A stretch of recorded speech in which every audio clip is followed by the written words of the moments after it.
ओम शांति। 23 फरवरी 2024 बाबा के महावाक्य। मीठे बच्चे, अपना चार्ट रखो तो पता लगे कि हम आगे बढ़ रहे हैं या पीछे हट रहे हैं। देह अभिमान पीछे हटाता है, देही अभिमानी स्थिति आगे बढ़ाती है। प्रश्न: सतयुग आदि में आने वाली आत्मा और देरी से आने वाली आत्मा में मुख्य अंतर क्या होगा?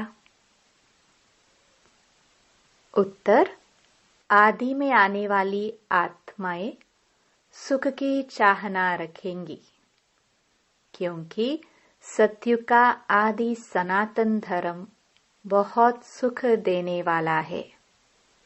देरी से आने वाली आत्मा को सुख मांगना आएगा ही नहीं, वह शांति शांति मांगेंगे। बेहद के बाप से सुख और शांति का वर्षा हर आत्मा को प्राप्त होता है। ओम शांति। भगवानुवाच। जब भगवानुवाच कहा जाता है तो बच्चों को श्री कृष्ण बुद्धि में नहीं आता, बुद्धि में शिव बाबा ही आता है। मूल बात है बाप का परिचय देना, क्योंकि बाप से ही वर्षा मिलता है।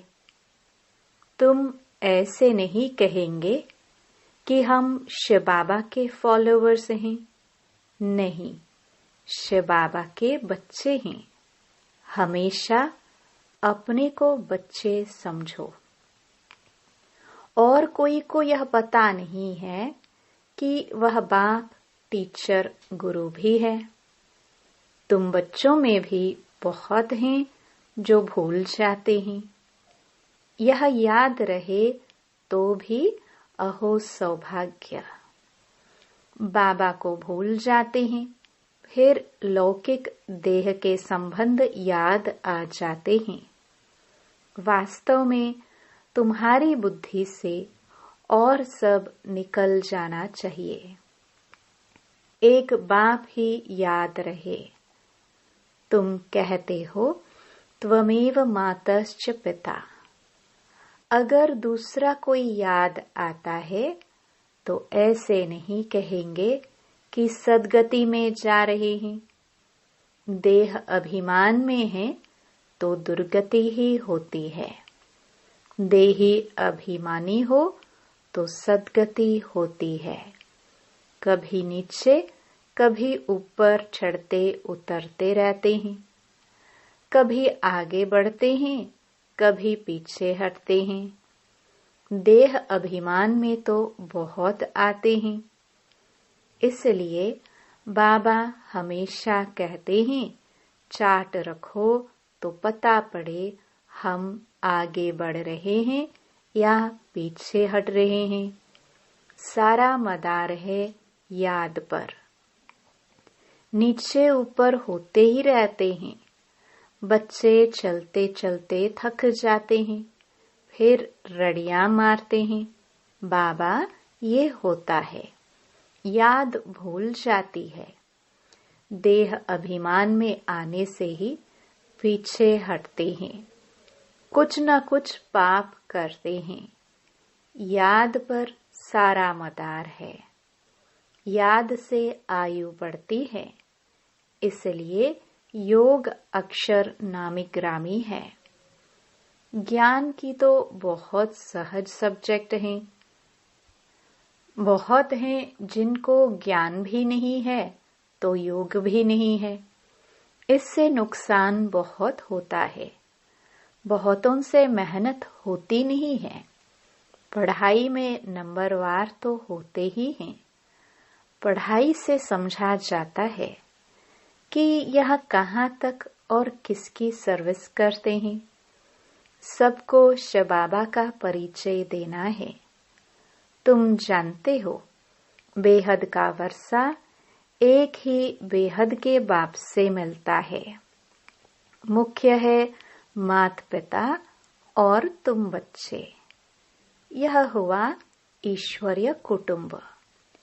और कोई की भी बुद्धि में यह नहीं होगा कि हम शिव बाबा की संतान हैं, उनसे ही वर्षा लेना है, एक बाप को ही याद करना है, वह भी निराकार शिव बाबा। परिचय ही ऐसे दो। वह तो बेहद का बाप है, उनको सर्वव्यापी कैसे कह सकेंगे? भला उनसे वर्षा कैसे पाएंगे? पावन कैसे बनेंगे? बन ही नहीं सकेंगे। बाप घड़ी घड़ी कहते हैं, मन मना भव, मुझे याद करो। यह कोई भी जानते नहीं है। श्री कृष्ण को भी वास्तव में सब नहीं जानते। वह मोर मुकुटधारी यहाँ कैसे आएंगे? यह है बहुत ऊंचा ज्ञान। ऊंचे ज्ञान में जरूर थोड़ी डिफिकल्टी भी होगी। सहज नाम भी है। बाप से वर्षा लेना तो सहज है ना। बच्चे डिफिकल्ट क्यों समझते हैं? क्योंकि बाप को याद नहीं कर सकते। बाबा ने बच्चों को दुर्गति और सद्गति का राज भी समझाया है। इस समय सब दुर्गति में जा रहे हैं। मनुष्य मत दुर्गति में ले जाती है। यह है ईश्वरीय मत। इसलिए बाबा कॉन्ट्रास्ट बनवाते हैं। हर एक मनुष्य अपने से पूछे कि हम नरकवासी हैं व स्वर्गवासी हैं। अब सतयुग है कहाँ? परंतु मनुष्य कुछ भी समझते नहीं। सतयुग को भी कल्पना समझते हैं। अनेक मत हैं। अनेक मत से दुर्गति होती है, एक मत से सद्गति होती है। यह तो बहुत अच्छा स्लोगन है। मनुष्य मनुष्य को दुर्गति में ले जाते हैं। एक ईश्वर सभी को सद्गति देते हैं। तो तुम शुभ बोलते हो ना, बाप की महिमा करते हो। वह सर्व का बाप है, सर्व की सद्गति करते हैं। बच्चों को बाप ने बहुत समझाया है। भल प्रभात फेरी निकालो, बोलो हेवनली गॉड फादर हमको यह पद प्राप्त करा रहे हैं। अब नरक का अंत आने वाला है। समझाने में मेहनत तो करनी पड़ती है। एरोप्लेन से पर्चे गिरा सकते हो। हम तो एक ही बाप की महिमा करते हैं। वही सर्व का सद्गति दाता है। बाप कहते, बच्चे मैं तुमको सद्गति देता हूँ। फिर तुमको दुर्गति देने वाला कौन? कहाँ जाता है? आधा कल्प है हेवन, फिर हेल। रावण राज्य माना ही आसुरी राज्य। नीचे ही गिरते आते हैं, उल्टी रावण की मत से। पतित पावन एक ही बाप है। हम बाप से विश्व का मालिक बन रहे हैं। इस शरीर से भी मोह निकाल देना है। अगर हंस बगुले इकट्ठे होंगे तो मोह कैसे निकलेगा? हर एक की सर्कमस्टेंस देखी जाती है। हिम्मत है, अपना शरीर निर्वाह आप ही कर सकते हो, तो फिर ज्यादा झंझट में क्यों फंसते हो? पेट बहुत नहीं खाता है, बस 2 रोटी खाओ और कोई फुरना नहीं। फिर भी अपने से प्रण कर लेना चाहिए कि बाप को ही याद करना है, जिससे सब विकर्म विनाश हो जाए। इसका मतलब यह नहीं कि धंधा नहीं करना है। धंधा नहीं करेंगे तो पैसा कहाँ से आएगा? भीख तो नहीं मांगना है। यह तो घर है। शिव बाबा के भंडारे से खाते हैं। अगर सर्विस नहीं करते हैं तो मुफ्त में खाते हैं, तो गोया भीख पर चलना होता है। 21 जन्म फिर सर्विस करनी पड़ेगी। राजा से लेकर रंक तक सब यहाँ है, वहाँ भी है, परंतु वहाँ सदैव सुख है, यहाँ सदैव दुख है। पोजीशन तो होती है ना। बाप से पूरा योग रखना है, सर्विस करनी है। दिल से पूछना है कि हम यज्ञ की कितनी सेवा करते हैं। कहते हैं ईश्वर के पास सब हिसाब बना बनाया है। उसको साक्षी होकर देखा जाता है कि इस चलन से क्या पद पाएंगे। यह भी समझ सकते हैं कि श्रीमत पर चलने से कितना ऊंच पद पाएंगे, न चलने से कितना कम पद हो जाता है। यह सब समझने की बातें हैं। तुम्हारे पास प्रदर्शनी में कोई भी धर्म वाला आता है, बोलो बेहद के बाप से बेहद के सुख शांति का वर्षा मिलता है। बेहद का बाप ही शांति दाता है। उनको ही कहते हैं शांति देवा। अब कोई जड़ चित्र थोड़ी शांति दे सकेगा। बाप कहते हैं तुम्हारा स्वधर्म है शांत। तुम शांति धाम में जाना चाहते हो। कहते हो शिव बाबा शांति दो, तो बाप क्यों नहीं देंगे? क्या बाप वर्षा नहीं देंगे बच्चों को? कहते हैं शिव बाबा सुख दो, वह तो हेवन स्थापन करने वाला है, तो सुख क्यों नहीं देंगे? उनको याद ही नहीं करेंगे, उनसे मांगेंगे ही नहीं, तो वह देंगे भी क्या? शांति का सागर तो बाप ही है ना। तुम सुख चाहते हो। बाप कहते हैं शांति के बाद फिर सुख में लाना है। पहले पहले जो आएंगे वह सुख पाएंगे। देरी से आने वालों को सुख मांगना आएगा ही नहीं। वह मुक्ति ही मांगेंगे। पहले सब मुक्ति में जाएंगे, वहां तो दुख होगा ही नहीं। तुम जानते हो हम मुक्ति धाम में जाकर फिर जीवन मुक्ति में आएंगे। बाकी सब मुक्ति में चले जाएंगे। इसको कयामत का समय कहा जाता है। सबका हिसाब किताब चुकतो होने वाला है। जानवरों का भी हिसाब किताब होता है ना। कोई कोई राजाओं के पास रहते हैं, उन्हों की कितनी पालना होती है। रेस के घोड़ों की कितनी संभाल होती है, क्योंकि घोड़े तीखे होंगे तो कमाई अच्छी होगी। धनी जरूर प्यार करेंगे। यह भी ड्रामा में नोंद है। वहां यह होते ही नहीं। यह रेस आदि बाद में शुरू हुई है। यह सारा बना बनाया खेल है। सृष्टि के आदि मध्य अंत को भी अब तुम जान गए हो। आदि में बहुत थोड़े मनुष्य होंगे। हम विश्व पर राज्य करते रहेंगे।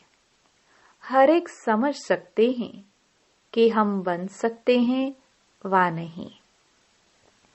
हम बहुतों का कल्याण करते हैं। इसमें मेहनत करनी पड़े, जबकि बाप मिला है। दुनिया वाले तो आपस में लड़ते झगड़ते रहते हैं, विनाश के लिए क्या क्या बनाते रहते हैं। ऐसे ऐसे बॉम्ब्स बनाते हैं जिससे आग लग जाए। भंबोर को आग कोई कम थोड़े लगेगी। बुझाने वाला कोई रहेगा नहीं। ढेर बॉम्ब्स बनाते रहते हैं। उसमें गैस, पॉइजन आदि डालते हैं जो हवा चलने से ही सब खत्म हो जाएंगे। मौत तो सामने खड़ा है। इसलिए बाप कहते हैं, वर्षा लेना हो तो लो, मेहनत करो, टू मच धंधे आदि में मत जाओ। कितना चिंतन रखना पड़ता है। बाबा ने इनको तो छुड़ा दिया। अब यह छी दुनिया है। तुम बच्चों को बाप को याद करना है जो तुम्हारे विक्रम विनाश हो जाए और बाप से वर्षा ले लेवे। बहुत प्यार से याद करना है। लक्ष्मी नारायण का चित्र देखने से ही दिल खुश हो जाता है। यह हमारा एम ऑब्जेक्ट है। भल पूजा करते थे, परंतु यह मालूम थोड़े था कि हम यह बन सकते हैं। कल पुजारी थे, आज पूज्य बन रहे हैं। बाबा आया तो पूजा छोड़ दी। बाप ने विनाश और स्थापना का साक्षात्कार कराया ना। हम विश्व के मालिक बनते हैं। यह तो सब खत्म होना है। फिर हम क्यों न बाप को याद करें। अंदर में एक की ही महिमा गाते रहते हैं। बाबा, आप कितने मीठे हो। तुम जानते हो, हम सब आत्माओं का बाप वह एक ही है। उनसे ही वर्षा मिलता है। हम भक्ति मार्ग में उनको याद करते थे। वह परम धाम में रहने वाला है। इसलिए तो उनका चित्र भी है। अगर आया न हो तो चित्र क्यों होता। शिव जयंती भी मनाते हैं। उनको कहाँ ही जाता है परम पिता परमात्मा। बाकी तो सब मनुष्य या देवता कहाँ जाता है। सबसे पहले आदि सनातन देवी देवता धर्म था। पीछे और धर्म हुए हैं। तो ऐसे बाप को कितना प्यार से याद करना चाहिए। भक्ति मार्ग में तो बहुत रड़ियां मारते हैं। अर्थ कुछ भी नहीं जानते। जो आया महिमा करते रहते हैं। अनेक स्तुतियां हैं। बाप की स्तुति क्या करेंगे। तुम ही कृष्ण हो, तुम ही व्यास हो, तुम ही फलाना हो। यह तो ग्लानि हुई। बाप का कितना अपकार करते हैं। बाप कहते ड्रामानुसार ये सब मेरा अपकार करते हैं। फिर मैं आकर सर्व का उपकार, सर्व की सद्गति करता हूँ। मैं आया हूँ नई दुनिया स्थापन करने। यही हार जीत का खेल है। 5000 वर्ष का बना बनाया ड्रामा है। इसमें जरा भी फर्क नहीं हो सकता। यह ड्रामा का राज बाप बिगर कोई समझा न सके। मनुष्य मत तो अनेक निकलती रहती हैं। देवता मत तो मिलती ही नहीं। बाकी है मनुष्य मत। हर एक अपना अकल निकालते रहते हैं। अब तुमको और कोई को भी याद नहीं करना है। आत्मा सिर्फ अपना बाप को याद करती रहे। मेहनत करनी है। जैसे भक्त भी मेहनत करते हैं ना, बहुत श्रद्धा से भक्ति करते हैं। जैसे वह भक्ति है, तुम्हारी फिर है ज्ञान की मेहनत। भक्ति में कम मेहनत करते हैं क्या। गुरु लोग कहते रोज 100 माला फेरो, फिर कोठरी में बैठ जाते हैं। माला फेरते फेरते गंठा लग जाता है। बहुत करके राम राम की धुनी लगाते हैं। यहाँ तो तुमको बाप की याद में रहना है, बहुत प्यार से याद करना है। कितना मीठे से मीठा बाबा है। सिर्फ कहते हैं मुझे याद करो और दैवी गुण धारण करो। खुद करेंगे तब दूसरों को भी रास्ता बताएंगे। बाप जैसा मीठा और कोई हो नहीं सकता। कल्प के बाद तुमको मीठा बाबा मिलता है। फिर पता नहीं ऐसे मीठे बाप को क्यों भूल जाते हो। बाप स्वर्ग का रचयिता है, तो तुम भी जरूर स्वर्ग के मालिक बनते हो। परंतु कट जंक उतारने के लिए बाप को याद करो। न याद करने की ऐसी कौन सी मुसीबत आती है? कारण बताओ, क्या बाप को याद करना डिफिकल्ट है? अच्छा, मीठे मीठे लखी सितारों प्रति मात पिता बाप दादा का याद प्यार और गुड मॉर्निंग। रूहानी बाप की रूहानी बच्चों को नमस्ते। धारणा के लिए मुख्य सार। पहला, शरीर निर्वाह अर्थ कर्म जरूर करो, लेकिन टू मच झंझटों में नहीं फंसना है।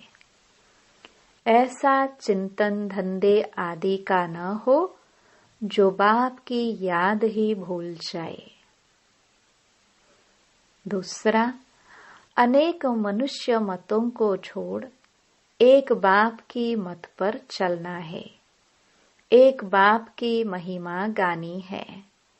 एक बाप को ही प्यार करना है। बाकी सब से मोह निकाल देना है। वरदान। बेहद की वैराग्य वृत्ति द्वारा पुराने संस्कारों के वार से सेफ रहने वाले मास्टर नॉलेजफुल भव। पुराने संस्कारों के कारण सेवा में व संबंध संपर्क में विघ्न पड़ते हैं। संस्कार ही भिन्न भिन्न रूप से अपनी तरफ आकर्षित करते हैं। जहाँ किसी भी तरफ आकर्षण है, वहाँ वैराग्य नहीं हो सकता। संस्कारों का छिपा हुआ अंश भी है, तो समय प्रमाण वंश का रूप ले लेता है, परवश कर देता है। इसलिए नॉलेजफुल बन बेहद की वैराग्य वृत्ति द्वारा पुराने संस्कारों, संबंधों, पदार्थों के वार से मुक्त बनो, तो सेफ रहेंगे। स्लोगन। माया से निर्भय बनो और आपसी संबंधों में निर्माण बनो। ओम शांति।